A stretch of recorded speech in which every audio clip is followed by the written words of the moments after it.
Hey, good morning, girls. Glad you're out this morning. Hello, hello, and happy Friday. Pardon the background noise here. It's lawn day, so lawnmowers are running. Actually, riding lawnmowers are running, not the bodies. So anyhow, good morning. Happy Friday. It's been a great week. Sorry, my nose bugged me. We've talked about some really touchy things, some really good things, some challenges for y'all. I've seen some of you share some of the areas that you're going to work on and focus on. So that is awesome. I'm so glad to see that you're taking action on that. And today, I'm kind of going to touch on a subject that some struggle with, most struggle with, but not everyone, our visual perspective. So when I say that, what that means is that how we see things. So when we look in the mirror, how do we describe ourselves? And we did an exercise this week talking about writing how you describe yourself. And then I had you go look at how God sees you, and then went back and had you rewrite it. So I hope you did that exercise. But the question is that what do we say when we look in the mirror? And I'm bringing this up because I do struggle with that a lot personally, and a lot of that's because of how I grew up. Being told you're stupid, fat, and ugly all your life, being abused by people that you dated. It was a mindset that was instilled in me, even though it wasn't truth, it was still instilled inside of me. Those of you that know me know that I came through the past year with a double back fracture. I actually fractured my T6 and T12. And that was hard because I spent a year in a back brace, about 9 months to a year, not able to take care of myself. My husband had to do everything. And so the mindset started shifting.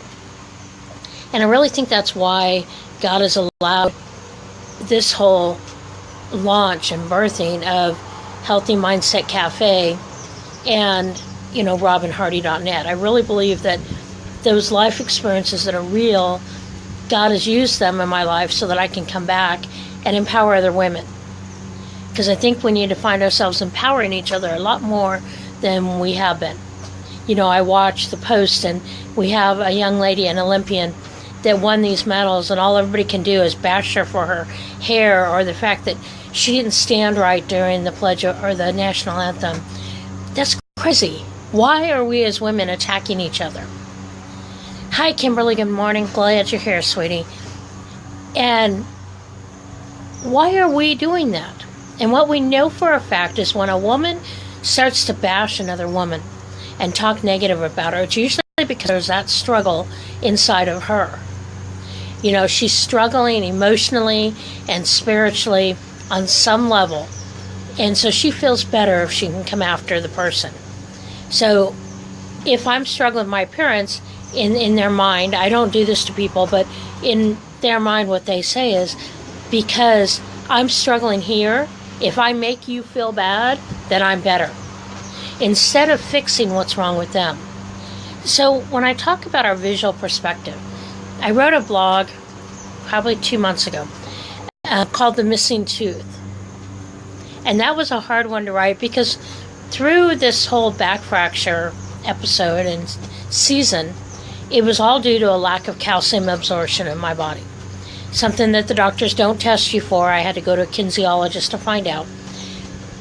But the thing is that through that, a lot more things happened, not just the back fracture.